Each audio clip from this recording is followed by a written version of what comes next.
Friends, hi everyone. என்னோட name Saravanan. நம்ம direct செல்லிங்கை பற்றி நிறைய வீடியோஸ் பார்த்துட்ருக்கோம். நம்ம சேனலில் நிறைய வீடியோஸ் போட்டுட்ருக்கோம். இன்றைக்கான வீடியோ ஒரு முக்கியமான ஒரு டாபிக் நம்ம பேச போகிறோம். என்ன விஷயம் அப்படின்னா, இந்த டைரக்ட் செல்லிங்கில் நிறைய பேர் இந்த பிளானை பார்த்து பிடிச்சி ஜாயின் பண்ணிடுறாங்க. அதுக்கப்புறம் அவங்களோட ஃப்ரெண்ட்ஸ் அவங்களுக்கு தெரிஞ்சவங்கள்ட்ட சொல்லும்போது அவங்க ஒரு சில விஷயங்கள், என்ன இதுவா, இதெல்லாம் பண்ணலாமா, நீ இப்போ என்ன படிச்சிருக்க அப்படின்னு சொல்லிட்டு நிறைய பேர் ஏதாவது சொல்கிறத பார்த்துட்டு அவங்க பின்வாங்கிடுறாங்க. அவங்க எடுத்த முடிவு சரிதான், பட் யாராவது ஒருத்தர் ஏதாவது ஒன்று சொல்கிறதுனால ஒரு சிலர் யோசிக்க ஆரம்பிச்சிடுறாங்க, விலகிடுறாங்க. நமக்கு பிடிச்சிருக்கு, பட் இருந்தாலும் இவங்க ஒத்துக்க மாட்டேங்கிறாங்களே, இவங்க புரிஞ்சுக்க மாட்டேங்கிறாங்களே, இவங்க ஏன் நம்ம கூட சேர மாட்டேங்கிறாங்க, இவங்களுக்கு ஏன் இது புரியல அப்படின்னு சொல்லிட்டு அடுத்தவங்க என்ன நினச்சிக்குவாங்க, அடுத்தவங்க இப்படி நினைக்கிறாங்களே அப்படி நினைக்கிறாங்களேன்னு ஒரு சிலர் இந்த பிஸ்னஸ் பண்ண மாட்டேங்கிறாங்க. அவங்களுக்காக தான் இந்த வீடியோ நான் க்ரியேட் பண்ணுறேன். நான் சின்ன ஒரு ஸ்டோரி சொல்கிறேன், இதை நீங்கள் நல்லா புரிஞ்சுக்கிறதுக்கு.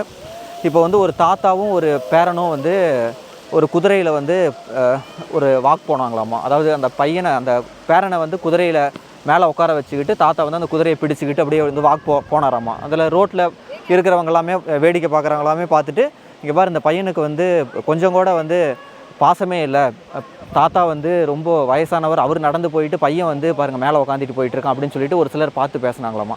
அடுத்த நாள் வாக்கிங் போகும்போது என்ன பண்ணியிருக்காரு அந்த தாத்தா, சரி நம்ம உட்காந்திக்கலாம், பையனை நடக்க வைக்கலாம்னு சொல்லிட்டு தாத்தா மேலே உட்காந்துட்டு பையன் கீழே குதிரையோடு நடந்து போகும்போது இன்னும் ஒரு சிலர் பார்த்துட்டு, என்ன தாத்தா வயசானவரை கொஞ்சம் கூட அறிவே இல்லாமல் சின்ன பையனை நடக்க வைக்கிறாரு, சின்ன பையன் மேலே உட்கார வச்சு போகலாம்லேன்னு இன்னும் ஒரு சில 4 பேர் சொன்னாங்களாமா. அதை பார்த்துட்டு, என்னடா இதுவும் இப்படி சொல்கிறாங்களே, தப்பாட்டிருக்கு, நம்ம பண்ணுறது தப்பாட்டிருக்கு. நாளைக்கு என்ன பண்ணார், குதிரையும் நடக்க வச்சுக்கிட்டு இவன் பேரன் தாத்தா எல்லாருமே நடந்தே போனாங்களாமா.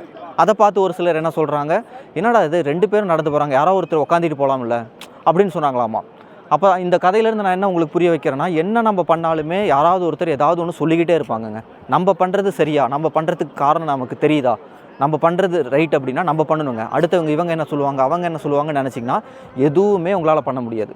நான் இந்த டைரக்ட் செல்லிங்கில் ஜாயின் பண்ண புதுசில் எனக்குமே நிறைய ஃப்ரெண்ட்ஸ் நிறைய பேர் நெகட்டிவாக சொன்னாங்க. உனக்கு எதுக்கு இது, நல்ல வேலையில் இருக்க, நல்லா படிச்சிருக்க, நீ யாராவது இதெல்லாம் ஏதாவது பண்ணுவாங்களா அப்படின்னு சொல்லிட்டு சொன்னாங்க. ஒரு சிலர் சேரலை, ஒரு சிலர் பேசிக்கிட்டே தான் இருந்தாங்க. பட் நான் எடுத்த முடிவு சரி, நான் ஒரு சரியான முடிவு தான் எடுத்திருக்கேன், நான் கண்டிப்பாக பண்ணுவேன் அப்படின்னு சொல்லிட்டு பண்ணதுனால தான் இப்போ நான் உங்கள் கூட இப்போ பேசிகிட்டு இருக்கிற இடம் பார்த்திங்கன்னா சுவிட்சர்லாந்துலேருந்து நான் உங்கள்கிட்ட பேசிகிட்டு இருக்கேன்.